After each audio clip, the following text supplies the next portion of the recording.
দি থকা শৃংখলাটো সম্পূৰ্ণ কৰা এইটো এটা ৰিজনিং ইয়াত আমি চাইছোঁ DEF তাৰপিছত HIF MNO তাৰপিছত কি হ'ব ঠিক আছে অপশ্যন কেইটা দিয়া হৈছে SRQ বি অপশ্যন আছে TUV চি অপশ্যনটো আছে STU এণ্ড ডি অপশ্যনটো আছে RTV তেতিয়া আমি কি কৰিম চাম যে কি হিচাপে চাম যে ডি অপশ্যন ঠিক আছে ডিটো ইটো আৰু এফটো কিমান নম্বৰ পজিশ্যনত আছে ঠিক আছে ডিটো আছে 4 ইটো আছে 5 এণ্ড এফটো আছে কেই নম্বৰ 6 নম্বৰ তেনেকৈ আকৌ চাম HIJ এইটো কেই নম্বৰত আছে এইচটো আছে 8 নম্বৰত 9ত আছে I এণ্ড জেটো আছে 10 নম্বৰত তেনেকৈ যদি আমি চাওঁ আকৌ M N আৰু O এমটো কেই নম্বৰ আছে 13 নম্বৰত আছে এনটো কেই নম্বৰত আছে 14 নম্বৰত আছে আৰু ওটো আছে 15 নম্বৰত ঠিক আছে কিন্তু এতিয়া আমি ইয়াৰ মাজৰ ডিফাৰেন্সবিলাক চাম ঠিক আছে ইয়াৰ মাজৰ ডিফাৰেন্সটো কিমান ইয়াত যদি আমি চাওঁ ডি পৰা ই হৈছে মানে 1 প্লাছ হৈছে মানে 1 এটা আগবাঢ়িছে আৰু ই পৰা এফলৈ 1 এটা আগবাঢ়িছে কিন্তু যদি আমি এফৰ পৰা এইচলৈ যাওঁ তেতিয়াহ'লে আমি দেখা পাম ইয়াত +2 হৈছে ঠিক আছে তেনেকৈ যদি আমি এইচৰ পৰা আই লৈ গৈছে কিমান +1 আৰু আই পৰা কিমান হৈছে এইটো জে 1 প্লাছ হৈছে কিন্তু জে পৰা 13 হলে কিমান হৈছে +3 প্লাছ হৈছে ঠিক আছে তেনেকৈ যদি এমৰ পৰা এন হৈছে আমি দেখিছোৱে 1 প্লাছ হৈছে এনৰ পৰা ও হৈছে তাতো 1 প্লাছ হৈছে গতিকে নেক্সট কি হ'ব নেক্সট আমি দেখিছোৱে 1 1 + 2 হৈছে 1 1 + 3 হৈছে দেন 1 1 প্লাছ কি হ'ব 4 হ'ব 4 প্লাছ হলে কিমান হ'ব 4 প্লাছ হলে হ'ব আমাৰ কিমান এতিয়া আমি গম পাইছোঁ এছ হয় কিমান হয় এছটো আমাৰ কিমান নম্বৰত আছে 19 নম্বৰত আছে এছ কিমান নম্বৰত আছে 19 নম্বৰ তাৰপিছত এছৰ পৰা কিমান আগবাঢ়ি আহিব 1 প্লাছ হ'ব ঠিক আছে 1 প্লাছ হ'লে ইয়াত হ'ব কিমান 20 মিনছ T20 কিমান T হৈছে 20 আৰু আকৌ 1 প্লাছ হ'ব 1 প্লাছ হ'লে কিমান হ'ব এতিয়া হ'ব আমাৰ ইউ কাৰণ 20 + 1 21 গতিকে STU কোনটো অপশ্যনত আছে আমি চাম STU আছে অপশ্যন নম্বৰ চি আজিৰ কুৱেশ্যনটো হৈছে এই শৃংখলাটোত আগৰ পদটো কি হ'ব শৃংখলাটো কি জি এইচ জে আৰু এম তাৰপিছত কি হ'ব অপশ্যনটো দিয়া আছে 1 নম্বৰ অপশ্যন আছে এন 2 নম্বৰ অপশ্যন আছে পি 3 নম্বৰত আছে অ' এণ্ড 4 নম্বৰত আছে কি কিউ গতিকে এই চিৰিজটো আমি কেনেকৈ কমপ্লিট কৰিম বা ইয়াত কি হ'ব তেতিয়া আমি কি কৰিম তেতিয়া আমি জানিব লাগিব যে জি এইচ জে বা এম এইকেইটা কিমান নম্বৰ পজিশ্যনত আছে আমি জানো জি আছে 7 নম্বৰ পজিশ্যনত হয়নে এইচটো আছে কেই নম্বৰ 8 নম্বৰ পজিশ্যনত জেটো আছে 10 নম্বৰ পজিশ্যনত আৰু এমটো কিমান নম্বৰত আছিলে 13 নম্বৰ পজিশ্যনত আমি এতিয়া চাওঁ যে ইয়াৰ পৰা ইয়ালৈ কি হৈছে বা ইয়াৰ পৰা ইয়ালৈ কি হৈ আছে এতিয়া আমি চালে গম পাম যে জি পৰা এইচলৈ 1 প্লাছ হৈছে হয়নে নেক্সট এইচৰ পৰা জেলৈ গৈছে 2 প্লাছ হৈছে এণ্ড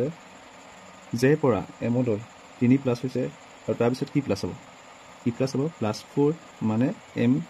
হৈছে 13 আৰু 13 + 4 হ'লে হৈ যাব ইয়াত কিমান 17 আৰু 17 নম্বৰত কি আছে বাৰু 17 নম্বৰ এলফাবেটত আমি জানো কিউ থাকে কিউ গতিকে option number 4 is the right answer গতিকে ইয়াত হ'ব এনচাৰটো কি কিউ হ'ব ইয়াত উত্তৰটো কিউ হ'ব দ্বিতীয় প্ৰশ্নটো হৈছে এই শৃংখলাটোত আগৰ পদটো কি হ'ব আমি যদি চাওঁ এই শৃংখলাটোত কি দিয়া আছে কুৱেশ্যনটো NTQRTPWN তাৰ পাছত কি হ'ব তেতিয়া আমি অপশ্যন কেইটা চাওঁ কি দিয়া আছে এ অপশ্যনত আছে LZ বি অপশ্যনত আছে 2 নম্বৰত আছে ZL চি অপশ্যনত আছে বা 3 নম্বৰ অপশ্যনত কি আছে MZ এণ্ড 4 নম্বৰত আছে ZM গতিকে এই চিৰিজটো আমি কমপ্লিট কৰিবলৈ যাওঁতে ইয়াত কি পদ হ'ব ইয়াৰ অপশ্যনৰ তেতিয়া আমি কি কৰিম তেতিয়া আমি জানিব লাগিব N কেই নম্বৰত আছে T কেই নম্বৰত আছে ইয়েছ Q কেই নম্বৰত আছে R কেই নম্বৰত আছে T কেই নম্বৰত আছে P কেই নম্বৰত আছে আৰু W কেই নম্বৰত আছে আৰু N কেই নম্বৰত আছে সেইটো প্ৰথম আমি কি কৰিম ইয়াত বহাই যাম আমি জানো N টো 14 নম্বৰত আছে T আছে কেই নম্বৰত 20 নম্বৰত ঠিক আছে Q টো আছে 17ত R টো আছে কিমান 18ত হয়নে T টো আছে 20ত আকৌ বহাই যাম P হৈছে 16ত W মানে কিমান 23 মাৰ্ক হয়নে 23 নম্বৰত আছে আৰু N টো কিমান নম্বৰত আছে 14 নম্বৰত এতিয়া যদি আমি ভালদৰে লক্ষ্য কৰোঁ দেখা পাম যে এই T পৰা যদি আমি কিউলে চাওঁ কিমান প্লাছ হৈ আছে বাৰু +3 হৈ আছে হয়নে তেনেকৈ যদি আমি আকৌ চাওঁ কিউৰ পৰা T লৈ কিমান প্লাছ হৈ আছে +3 হৈ আছে হয়নে তেনেকৈ যদি আমি চাওঁ T পৰা আকৌ W লৈ কিমান প্লাছ হৈ আছে 23 +3 হৈ আছে হয়নে তেতিয়া আমি চাম আকৌ নেক্সট এইটো আৰু এইটোৰ সৈতে কি সম্পৰ্ক বা এইটোৰ সৈতে কি সম্পৰ্ক বা ইয়াৰ সৈতে ইয়াৰ সম্পৰ্ক কি তেনেকৈ নেক্সট দুটা নহ'ব জানো যদি আমি চাওঁ টি আছিলে 20 yes r হৈ গ'ল 18 মানে কি হৈছে ইয়াত -2 হৈছে তেনেকৈ যদি আমি চাওঁ r আছে 18 আৰু এফালে p হয় কিমান 16 মানে ইয়াত কি হৈছে আকৌ -2 হৈছে তেনেকৈ যদি আমি চাওঁ p টো আছে 16 এফালে n টো আছে 14 মানে আকৌ -2 হৈ পেলাই কি হ'ল 14 মানে 14 ত আছে n তেনেকৈ যদি আমি চাওঁ w হৈতে আকৌ ইয়ালে কি হ'ব এই নম্বৰটো ইয়াত পাবৰ কাৰণে আমি কৰিব লাগিব +3 হলে কিমান হ'ব 23 + 3 মানে কিমান 26 আৰু 26 নম্বৰত কি থাকে বাৰু 26 নম্বৰত থাকে z কিমান থাকে z ঠিক আছে 26 নম্বৰত থাকে z তেনেকৈ যদি